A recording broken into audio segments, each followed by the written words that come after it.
Hi, I'm Kathy Harbaugh with the Indiana Association of Realtors and the Real Estate Certification Program, and joining me is Richelle Cohen Mossler, General Counsel of the Association.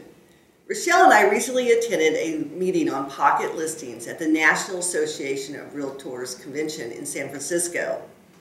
The meeting was very well attended, and while pocket listings is not new to listing services such as the MLS or BLC, there are several ethical and legal issues involved. Richelle, as the saying goes, everything old is new again, so why are pocket listings a hot topic? The popular theory is that pocket listings are becoming more common due to the limited number of inventories of available property out there today. Well, what type of pocket listings are out there? Well, pocket listings, as you indicated, are off MLS or listing service listings. They can take many different forms. There are 3 different forms that we're going to talk about today of pocket listings. First is a written pocket listing, which exists when a formal written listing agreement is executed with the seller, which would normally be required to go in the listing service, but the listing agent keeps it off. Another form is the coming soon listing, where a broker does not yet have a written listing agreement in place, so there is no mandatory submission requirement to place it in the listing service. The last form of pocket listing is called a whisper listing. Whisper listings occur where there's a contract, but it has not yet been submitted to the listing service, or there is no contract, but there will be soon. So what does Indiana law say about pocket listings? Well, in Indiana, it can be legal to have a pocket listing. There are 3 areas to talk about to make this determination. First of all, the rules of the listing service. Second of all, the code of ethics. And lastly, legal obligations pursuant to Indiana law. So let's start with listing services and MLS and BLCs. Well, a broker needs to be certain of the rules in terms of mandatory submission, which may forbid what he or she is attempting to do. If a seller doesn't want the property in the MLS, they are going to need the seller to execute an opt-out form per the listing service rules. And what does our code of ethics have to say about pocket listings?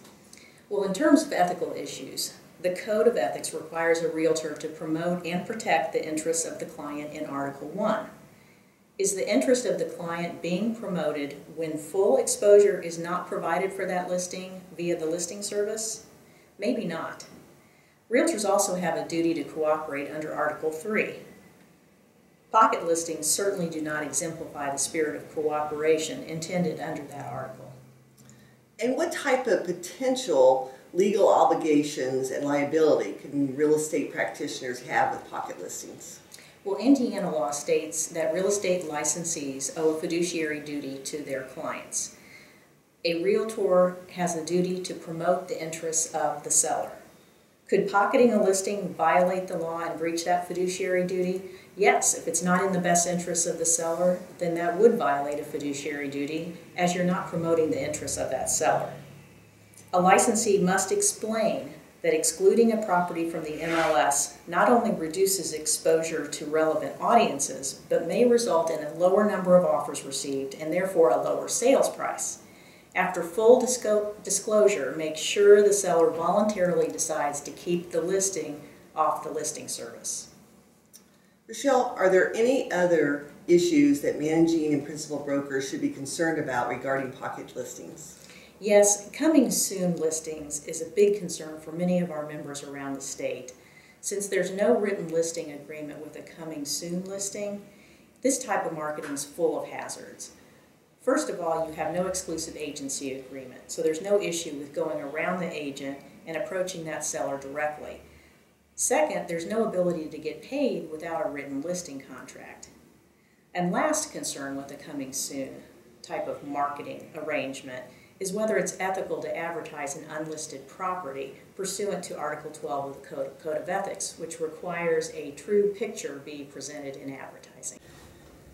Thank you, Richelle, and thank you for joining us for today's IAR and RECP Minute. Watch for next month's current topic.